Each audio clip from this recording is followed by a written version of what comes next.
बिस्मिल्लाहिर्रहमानिर्रहीम। अस्सलाम वालेकुम दोस्तों, एक नई वीडियो के साथ हाजिर हैं। चले अपनी वीडियो स्टार्ट करते हैं। काफ़ी दिन बाद ये यूएफ की डेली के ऊपर वीडियो बना रहा हूँ। यूक्रेन के हवाले से कुछ खबरें जो थी वो इकट्ठी हो गई हुई थी, सोचा आपके साथ शेयर करूं। आज की पहली खबर यूक्रेन के नई टैक्टिक के हवाले से है। जिस तरह से रशिया ने यूक्रेन के ऊपर ईरान के ड्रोन मारना शुरू किए थे, ईरान से छोटे छोटे ड्रोन हासिल किए थे, अब उसी तरह से यूक्रेन ने भी अपने मुल्क के अंदर ही बने हुए ड्रोन जो हैं वो रशियन सॉइल के ऊपर मारना शुरू कर दिए हैं।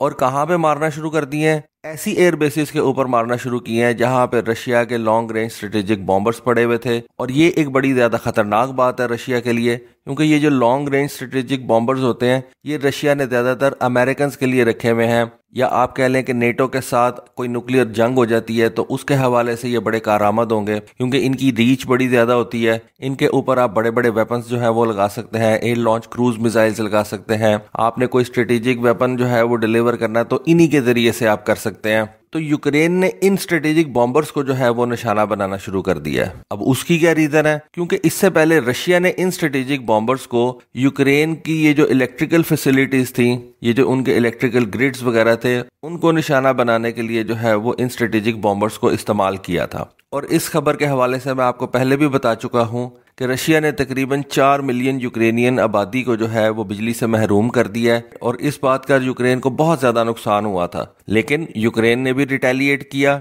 और उसने रूस के अंदर एक ऐसी स्ट्रेटेजिक बॉम्बर बेस के ऊपर हमला किया जो कि मॉस्को से सिर्फ 240 किलोमीटर दूर है। इसका मतलब है कि यूक्रेन के ये जो छोटे छोटे सुसाइड ड्रोन्स हैं ये रूस के अंदर अच्छा खासा जो है वो पेनिट्रेट कर सकते हैं। ये इतने छोटे ड्रोन्स होते हैं कि इनको बड़े से बड़ा और ताकतवर रडार जो है वो भी डिटेक्ट नहीं कर सकता। इनका आरसीएस ही बहुत छोटा होता है और इनकी तादाद भी काफ़ी ज़्यादा आप इस्तेमाल कर सकते हैं। आपको इनके गिराए जाने का भी इतना ज़्यादा खतरा नहीं होता। तो जिसकी वजह से आप ये कह सकते हैं कि यूक्रेन ने अब इन ड्रोन्स का इस्तेमाल शुरू कर दिया है और इन ड्रोन्स ने रशिया को बहुत ज़्यादा नुकसान पहुंचाया। कहा यह जाता है कि रशिया के तकरीबन 3 स्ट्रेटेजिक बॉम्बर्स, जिनके अंदर Tu-22M3 बैकफायर शामिल हैं और Tu-95 स्ट्रेटेजिक बॉम्बर्स शामिल हैं, उन्होंने तबाह कर दिए हैं। 3 स्ट्रेटेजिक बॉम्बर्स तबाह होने का मतलब है कि ये एक बहुत बड़ा नुकसान है रशिया का, क्योंकि इस तरह के वेपन्स आप बहुत ज़्यादा तादाद के अंदर नहीं बनाते।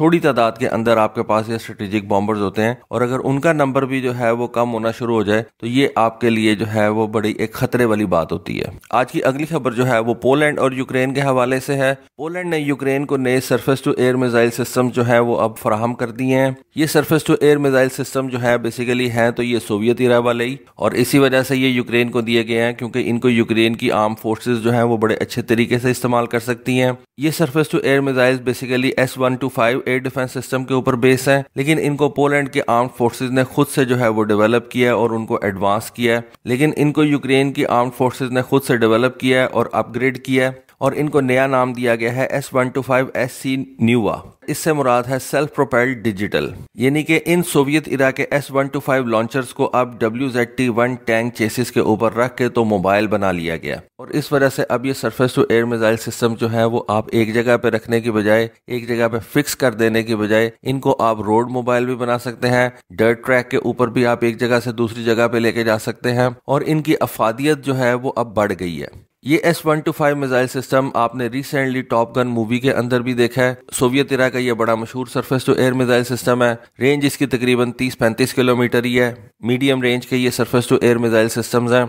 हमारा हमसाया इंडिया भी इन surface to air missile systems को इस्तेमाल करता है, और इन surface to air missile systems को ज़्यादातर लो और एक्सट्रीम लो एल्टीट्यूड के ऊपर फ्लाई करने वाले टारगेट्स के ऊपर जो है वो फायर किया जाता है। आज की तीसरी खबर जो है वो भी इसी हवाले से है। एक वीडियो रिलीज की गई है यूक्रेन की आर्म फोर्सेस की तरफ से, जिसमें देखा यह जा सकता है कि यूक्रेन की फोर्सेस ने रशिया का जो बेस्ट अटैक हेलीकॉप्टर है Ka-52 एलिगेटर जिसको वो बोलते हैं, उसको लोहेंस्क रीजन जो कि ईस्टर्न यूक्रेन में वाक़ है गिरा दिया गया है। अब ये जो रशिया का Ka-52 एलिगेटर अटैक हेलीकॉप्टर है ना, इसको आप कह सकते हैं कि ये दुनिया में बेस्ट समझा जाता था, लेकिन डिफेंसिव वेपन जैसा कि ये S-125 surface to air missile system और ये मैन पोर्टेबल जो surface to air missile system है जैसा कि ये स्टिंगर हो गया, इन्होंने इन रशियन हेलीकॉप्टर्स का जो है वो बड़ा नुकसान किया। और एक अंदाजे के मुताबिक रशिया के तकरीबन 27 के करीब ये Ka-52 एलिगेटर अटैक हेलीकॉप्टर्स जो हैं वो यूक्रेन में तबाह हो चुके हुए हैं। जब से ये जंग लगी है 24 फरवरी 2022 से, तब से तकरीबन 27 Ka-52 alligator attack helicopters Russia के जो है वो तबाह हो चुके हुए हैं। ये एक अच्छा खासा बड़ा नंबर है।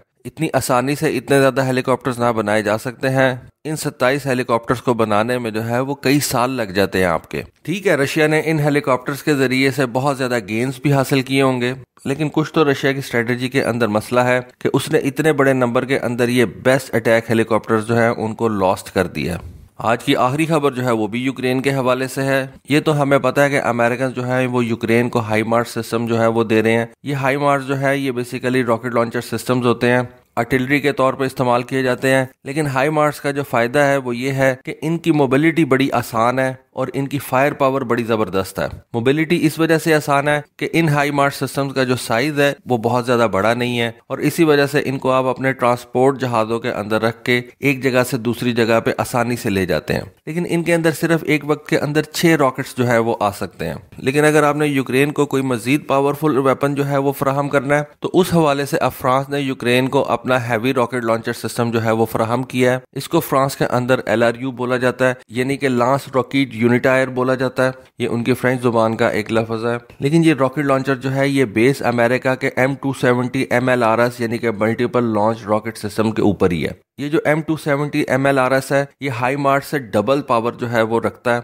यानी कि हाई मार्स के अंदर आप 6 रॉकेट सिस्टम जो है वो फायर कर सकते हैं। तो इस M270 MLRS सिस्टम के जरिए से आप एक वक्त के अंदर 12 रॉकेट्स जो है वो फायर कर सकते हैं और इन रॉकेट्स की जो रेंज है वो हाई मार्स से ज्यादा है, जिनकी सर्कुलर एरर प्रोबेबिलिटी जिसको CEP भी बोलते हैं वो 10 मीटर से कम है और इनकी रेंज जो है वो तकरीबन 70 किलोमीटर होती है। फ्रांस ने इस सिस्टम को अमेरिका से लेने के बाद इसके अंदर खुद से मॉडिफिकेशंस की हैं। इसके अंदर एक नया फायरिंग कंट्रोल सिस्टम जो है उसको इंस्टॉल किया है और इसके अंदर नए गाइडेड रॉकेट्स फायर करने की जो है वो एक कैपेबिलिटी को शामिल किया है। तो ये हथियार यूक्रेन की ताकत में मजीद इजाफा करेगा और इस रॉकेट लॉन्चर सिस्टम से यूक्रेन रशियन मिलिट्री के ऊपर ज्यादा हमले कर सकेगा। तो दोस्तों ये थी आज की वीडियो, ये थी आज की इन्फॉर्मेशन। होपफुली आपको आज की वीडियो, आज की इन्फॉर्मेशन पसंद आई होगी। कमेंट सेक्शन में अपनी राय से जरूर आगाह कीजिएगा। आज के लिए बस इतना ही। Thank you. Allah Hafiz.